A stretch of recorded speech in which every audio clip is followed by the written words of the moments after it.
Merci. Monsieur Séjourné, moi je suis étonnée de vous voir ici pour un poste de commissaire à la prospérité et à la stratégie industrielle. Vous avez fui votre bilan au Parlement européen en refilant le bébé à une collègue. Vous avez récupéré un poste de ministre pour quelques mois et aujourd'hui vous êtes de retour à Bruxelles. Vous remplacez Monsieur Breton, démissionnaire forcé, qui a lui-même remplacé Madame Goulard, candidate refoulée par les parlementaires. Vous avez perdu les élections européennes et les législatives. Vous incarnez donc ce triste bilan d'Emmanuel Macron qui a mis la France en faillite. Quand vous étiez député européen, vous vous êtes targué de nous empêcher de représenter des millions de voix avec un cordon antidémocratique. C'est cela votre projet pour les 5 ans à venir? Exclure plus de 7 millions d'électeurs français, exclure plus de 20 millions d'électeurs européens.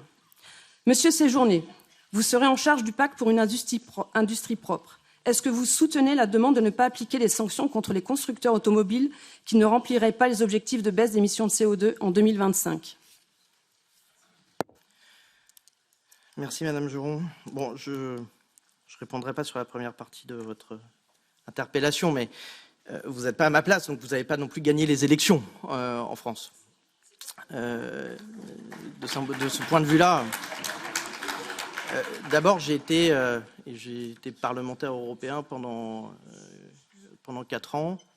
J'ai été président du 3e groupe du Parlement européen. Et c'est ici les parlementaires qui jugeront de ma légitimité à occuper ce poste. Et je prends très au sérieux cette pratique démocratique qui est aussi inédite et, pour les Français, en tout cas qui n'existe pas dans les institutions et qui permet également d'avoir un exercice de transparence sur la politique qui va être menée et qui permet également de revoir la copie avec les parlementaires européens si jamais il y a des interrogations et des demandes de la part des parlementaires. Donc je n'ai pas de leçon à recevoir de légitimité de votre part, mais je vais répondre évidemment à votre question. On abordera probablement dans énormément de questions les questions de l'automobile.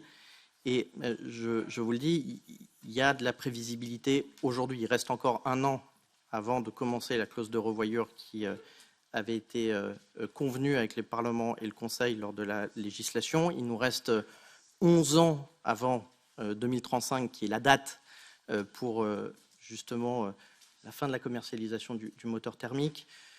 Je pense que nous pouvons réussir encore, y compris sur les amendes que vous évoquez, à éviter cela en allant plus loin dans les ventes de l'année prochaine. J'ai également un plan pour pouvoir accélérer la demande de véhicules, notamment sur les véhicules électriques, dans les prochains mois. Il faudra le mettre en place assez rapidement.